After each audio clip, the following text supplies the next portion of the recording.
क्या नाम है मैम? अंशिका। कहाँ रहती हैं अंशिका जी? दिल्ली में। अच्छा, क्या माहौल है इस बार का, कौन बनेगा पीएम? देखिए, मुझे तो लग रहा है कि भाजपा से नरेंद्र मोदी जी बनेंगे। क्यों बनना चाहिए फिर से जो है मोदी जी को प्रधानमंत्री? क्योंकि देखिए, जो देश में उन्होंने कंट्रीब्यूशन दिया है अब तक, जैसे कि 370 की धारा लगा हटाना, और उसके बाद राम मंदिर के लिए मालदीव्स का जो मुद्दा उठाया उन्होंने, और जितना भी है क्राइम रेट, जैसे कि यूपी में क्राइम रेट कितना कम हो गया है, तो मुझे नहीं लगता कि बाकी जितने भी, क्योंकि एक इंटरनेशनल प्रेशर के दम पे उन्होंने एक इंटरनेशनल लीडर इतना अच्छा उभरे हैं वो, और वर्ल्ड में उनकी इतनी इज्जत है, तो एज अ इंटरनेशनल इम्पैक्ट उन पे जितना आ रहा है, उनके जो जितने भी मिनिस्टर्स हैं, लाइक एस जयशंकर प्रसाद, वो जो है विदेश मंत्री हैं और होम मिनिस्टर हैं, तो they are doing there well, very good. लेकिन कांग्रेस तो कह रही है कि जब से मोदी जी आए हैं तब से महंगाई बहुत ज़्यादा हो गया है, हर चीज़ महंगी हो गई है, इसलिए सरकार बदलनी चाहिए। अब ऑपोजिशन वाले तो कमियां निकालते हैं ना दूसरी में, तो जब कांग्रेस थी तो उनका भी बता दीजिए उन्होंने क्या क्या करा। आप बता दीजिए क्या क्या करा उन्होंने। उन्होंने कहा कि हम 400 रुपये में गैस बेचते थे, आज 1200 रुपये में आ रहा है। उन्होंने तो ये भी बोला था कि वो आलू से सोना बनाएंगे, ऐसा होता थोड़ी है, वो प्रैक्टिकल बातें करते ही नहीं हैं। मोदी जी को देखिए, जो वर्ल्ड फेमस हो गए हैं, जहाँ पर हम लोग को जानते भी नहीं थे, हमारा जो इकोनॉमिक कहाँ पर था वो अब 3rd नंबर पे आ गया है। तो इस चीज़ का इम्प्रूवमेंट तो अगर दिखता है लोगों को, तो वो फिर भाजपा को ही सपोर्ट करेंगे।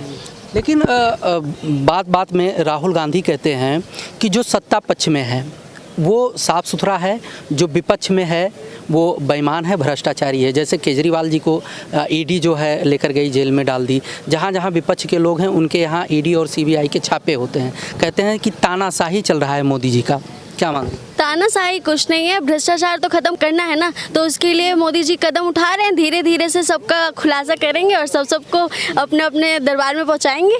लेकिन मोदी जी के जो बीजेपी में है उसके पास तो कोई नहीं जाता है, लेकिन जो विपक्ष में है उन्हीं के यहाँ क्यों जाते हैं भाई?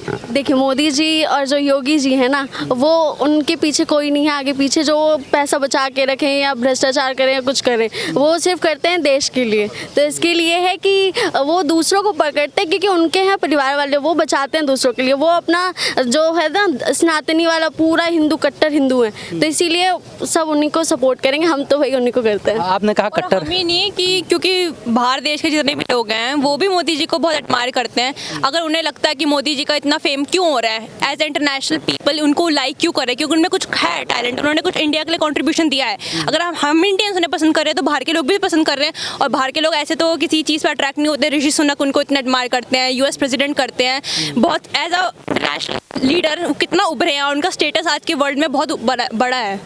लेकिन वर्ड की बात की जाए तो चलो ठीक है, लेकिन कांग्रेस कह रहा है कि देश में ही जब से बीजेपी आई है तब से धर्म से जोड़कर राजनीति हो रहा है, हिंदू मुस्लिम हो रहा है। अब धर्म को बीच में घुसाएंगे तो बात, अब लोग क्या है कि बहुत सेंसिटिव है धर्म को लेकर, कि कुछ भी आ जाए, लेकिन धर्म को ले आएंगे तो मामला क्या हो जाएगा, सेंसिटिव हो जाएगा। तो एक छोटे छोटे ट्रिगरिंग फैक्टर्स होते हैं कि लोगों को मतलब एग्रेसिव करने के लिए उनको थोड़ा कर दे, भड़का दे, भड़क जाए। अब CAA NRC का मुद्दा उठा दो, हिंदू मुस्लिम का उठा दो, तो लोग भड़क जाएंगे और उनका क्या है मेन मोटिव्स है वो डाइवर्ट हो जाएंगे। तो हर चीज़ में हमेशा वो तो नहीं आता, कंट्री की economy, education power, human development index, बहुत चीज़ें होती हैं। हमेशा हम रिलीजन पे तो फाइट नहीं करते रहेंगे ना। अब कल को आप देख लीजिए कि इंडिया वर्ल्ड कप में मोहम्मद शमी, वो भी मुस्लिम है, उन पर भी मुद्दा उठा दीजिए कि वो तो मुसलमान है, हम उन्हें सपोर्ट नहीं करते। क्यों नहीं करते? हमारे देश के नागरिक है। तो अगर इंडियन क्रिकेट टीम सपोर्ट कर रही है सभी रिलीजन को, तो हमें क्या प्रॉब्लम हो रही है? प्रॉब्लम यहाँ हो रही है कि खास करके अगर बात की जाए उत्तर प्रदेश की, तो विपक्ष वाले कहते हैं कि खास करके मुसलमानों को टारगेट किया गया है। टारगेट किसी को नहीं किया जा रहा, काम सफाई पे हो रहा है कि जो अच्छा करप्ट इंसान है उस पर एक्शन लिया जाएगा, जो नहीं है उसमें। ऐसा किसी पर्टिकुलर कम्युनिटी को हम टारगेट नहीं करा जा रहा, कोई भी कम्युनिटी नहीं करती है। ये तो बस सेंसिटिव मामला है कि हम अगर वो हैं तो उनको टारगेट किया जाता है। क्यों क्रिश्चियन कम्युनिटी क्यों नहीं कभी कुछ बोलती, या बाकी धर्म के क्यों नहीं बोलते? ऐसा कुछ भी नहीं है, जो करप्ट है उन पे कार्रवाई की जाएगी। राहुल गांधी कभी प्रधानमंत्री बन सकते हैं?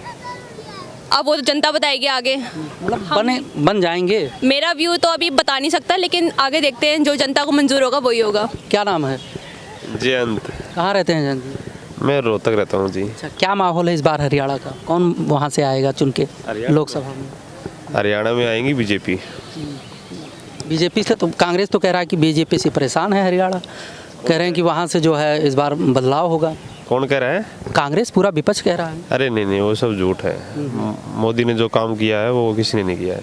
क्या काम कर दिए हैं मोदी जी? काफ़ी अच्छे काम किए हैं, जैसे कि एक कांग्रेस राज में एक था अल्पसंख्यक का जो कानून बनाने जा रही थी कांग्रेस सरकार, वो नहीं बनाया, वो बनने नहीं दिया। और काफ़ी काम है, अभी तो नहीं ध्यान में इतने।